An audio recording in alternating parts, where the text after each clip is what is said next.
Hello, students, and welcome to our very last lesson of new material, at least for this school year, 9.2 on L'Hopital's rule.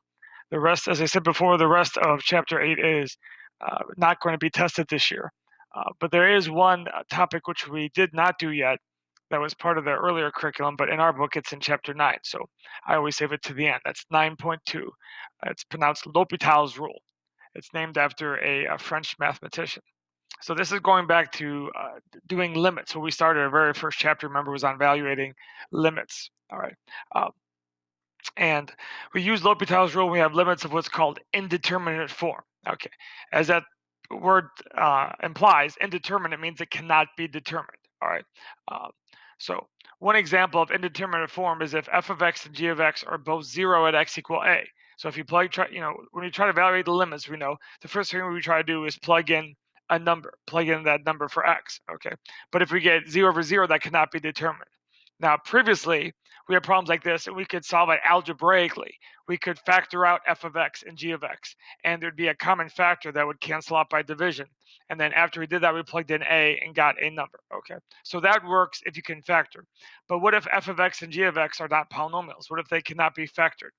Uh, then what do we do? Well, that's where this L'Hopital's rule comes into play. So once again, we use this when you get 0 over 0. Okay.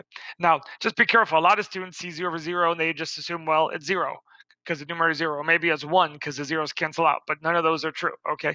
0 over 0 is a meaningless expression. It's indeterminate form. We cannot determine what it is. Okay. We have to do some more math. All right. There's other indeterminate forms: infinity over infinity, 0 times infinity, infinity minus infinity, 1 to infinity, 0 to 0, infinity to 0. Okay.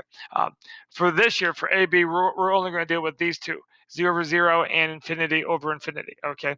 If you take BC with me next year, we'll talk about these other examples, and there's some interesting problems to get to there, but those are not on the AP Calc exam. It's just these two. All right. So let's walk through what we do here, where this comes from. Okay. Uh, so suppose f and g are differentiable, and the limit is indeterminate form, 0 over 0. Okay. And that means that f of a is 0 and g of a is 0, and the limits are also 0. Okay. But since they're differentiable, that means that the f and g both have derivatives at a. And if you remember, this should look familiar, right? This is our definition of the derivative. Limit as x approaches a, f of x minus f of a over x minus a. And same for g of a. Okay, well, let's rewrite that then. I can write this as the limit as x approaches a. Well, if f of a is 0, then f of x is the same as f of x minus f of a, and g of x is the same as g of x minus g of a, right? Because that value is 0, and subtracting 0 doesn't change the value of something. All right, and then I can also divide both of these expressions by x minus a, or if you want, multiply by 1 over x minus a. Right? I can, when I have a fraction, I can multiply the numerator and denominator by the same expression. So that's what I'm doing here. Okay. Now, what do we notice? Look at just the numerator. That is the definition of the derivative of f. Look at the denominator. That is the definition of the derivative of g. So what we have here is the derivative of f, the first derivative of f, over the first derivative of g, f prime of a over g prime of a. Okay. Which we can write as limit notation as this. Limit as x approaches a of f prime of x over g prime of x. Okay. Now, you won't ever have to do this yourself. I'm just showing you where this rule comes from. But this rule is what's known as L'Hopital's rule. So let's connect back to the beginning. Look what happens. If I have a limit as x approaches a of f of x over g of x, and that's in indeterminate form, I can write it as limit as x approaches a of f prime of x over g prime of x. That is L'Hopital's rule. Okay, so what we do with L'Hopital's rule, if we have indeterminate form, is we rewrite it by doing the first derivative of the numerator and the first derivative of the denominator. So we're going to write it as limit as x approaches a f prime of x over g prime of x. Okay, and then if we're allowed to plug in a in here, then we get f prime of a over g prime of a. So that is L'Hopital's rule. So one more time, basically, if we get a limit in indeterminate form, 0 over 0 or infinity over infinity, what we can do is do the derivative of the numerator and the derivative of the denominator separately. Okay, notice we're not doing the quotient rule. I want to point that out, right? We're not doing the derivative of f over g. That would be the quotient rule. We're doing f prime and g prime separately. And then we plug in a and get an answer. Okay, and by the way, the same thing applies if you do the limit as x approaches infinity and you get an indeterminate form. Okay, you can do the limit as x approaches infinity of f prime x over g prime of x. Okay, so that is L'Hopital's rule. All right, so let's flip to the second page and do some examples. Okay, before we do the examples, however, let's go through discuss the three-step process that we're going to do. Okay, so first we have to check and make sure the limit is indeterminate form. Okay, if it's not indeterminate form, you cannot do L'Hopital's rule. I'm gonna say it again. If it's not an indeterminate form, you cannot do L'Hopital's rule. That will give you an incorrect answer. Okay. Now, since the important thing here for the AP exam, they want to show your work. They need to show that you check this limit. You can't just do it in your head. So you must show each limit separately. Show that the limit of the numerator is 0 and the limit of the denominator is 0. Okay. And do not ever write 0 over 0 because that's you can't put equals 0 over 0 because it doesn't. Okay. Again, that's the meaningless expression. You have to show each limit separately. And when I do my examples, I'll show you what I mean. All right. And then again, we take the derivative of f and g separately. Once again, do not use the quotient rule. And then find the limit of f prime over g prime. Okay. If that exists, that's your answer. Okay. If that's also in indeterminate form, then either simplify it algebraically or apply L'Hopital's rule a second time. We'll see an example of that in a moment. Okay. So let's go to this first example. If you remember, this was like one of the very first limits we did graphically. We did this limit graphically. We graphed sine x over x, and there was a hole at x equals 0, and the y value of that hole was 1. So the limit was 1. Okay, now let's show you algebraically how we can do that. Okay, so first we have to check, is it indeterminate form? We'll plug in 0 in each of those limits. Limit as x approaches 0 of sine of x. Well, sine of 0 is 0. Okay, and then limit as x approaches 0 of x, plug in 0 for x, and obviously you get 0. So each of those are 0. That's indeterminate form.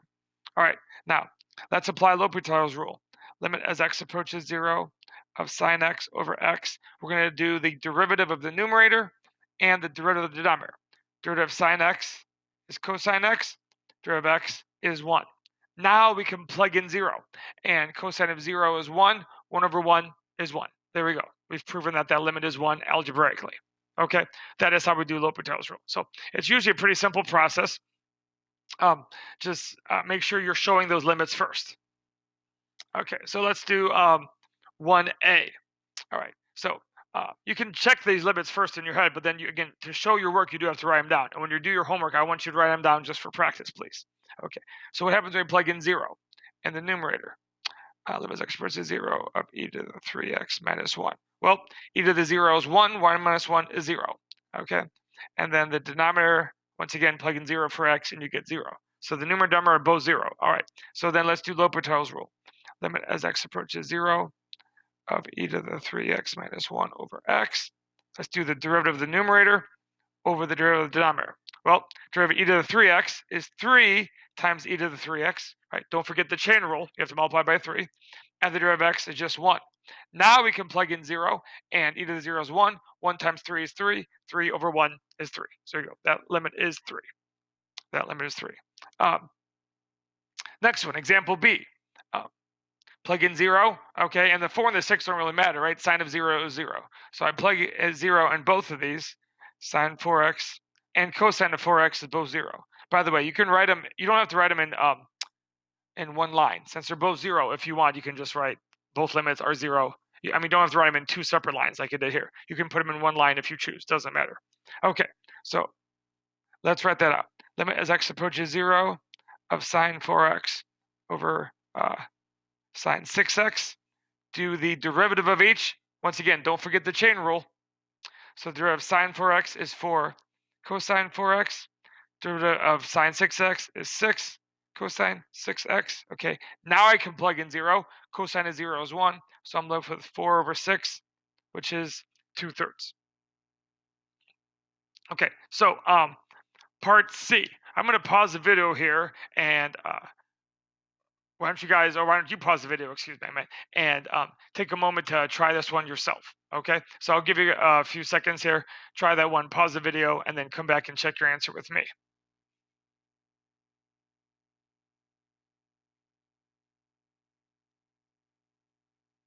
Okay, and we're back here. So plug in 1, and pretty clear in the numerator, you get 1 minus 1 is 0. Denominator, 1 minus 1 is also 0. Okay, so limit as x approaches 1 of x to the 10th minus 1, and the limit as x approaches 1 of x to the 5th minus 1 are both 0. Okay, and just a side note, I realize that's a lot of writing these limits out every time, but you do need to show that. On the AP exam, you have to show those limits are 0 before you do the L'Hopital's rule. So please just practice doing it when you do your assignments on your own, so you get used to doing that. Okay. So now I'm going to write the limit as x approaches 1 of x to the 10th minus 1 over x to the 5th minus 1. I'm going to take the first derivative of the numerator. That'd be 10x to the 9th. And derivative of the denominator is 5x to the 4th. And I plug in 1, and I get 10 over 5, which is 2. So that limit is 2. Okay, so that's how we do L'Hopital's rule. All right. Now, example 2. Sometimes you have to repeat yourself. Sometimes you have to repeat yourself. Little joke there. Haha. All right, so what does this mean? Well, sometimes after you do L'Hopital's rule the first time, you still have indeterminate form. So guess what? We can do it a second time. All right, so here's what I mean. Let limit as x approaches 0, square root of 1 plus x minus 1 minus 1 half x all over x squared. Okay, so let's check the limit of the numerator.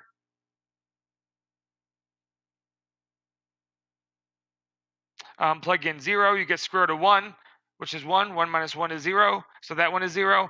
And then limit of the denominator, 0 squared, of course, is 0. So both numerator and denominator are 0.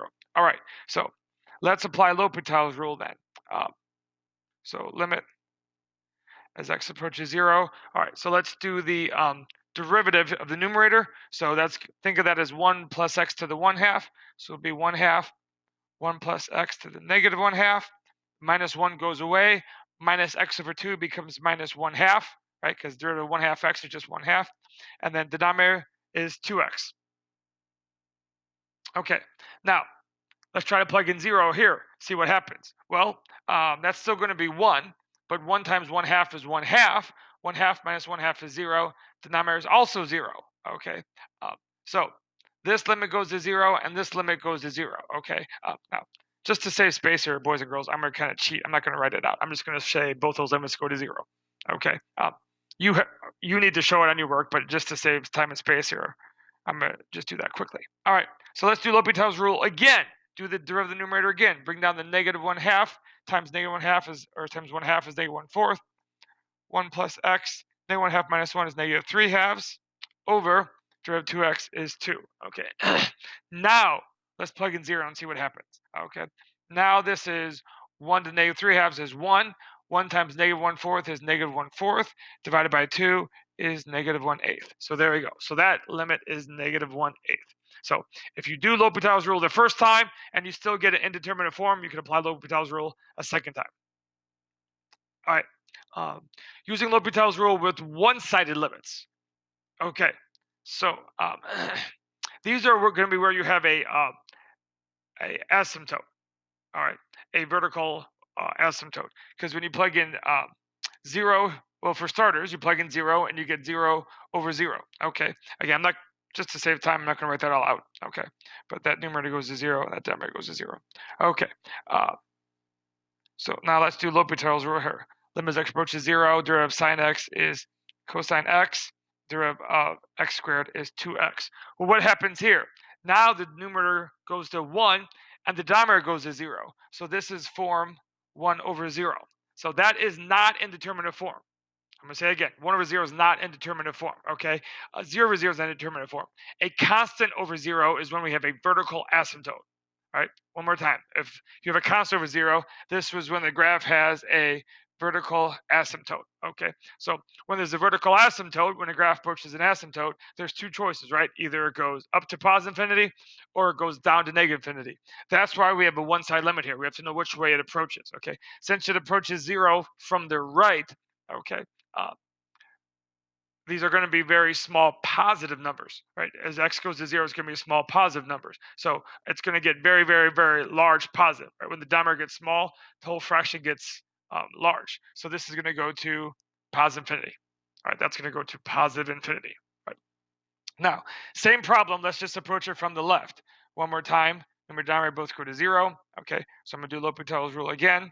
As x approaches 0 from the left is cosine x over 2x, okay? And this is, form 1 over 0, okay?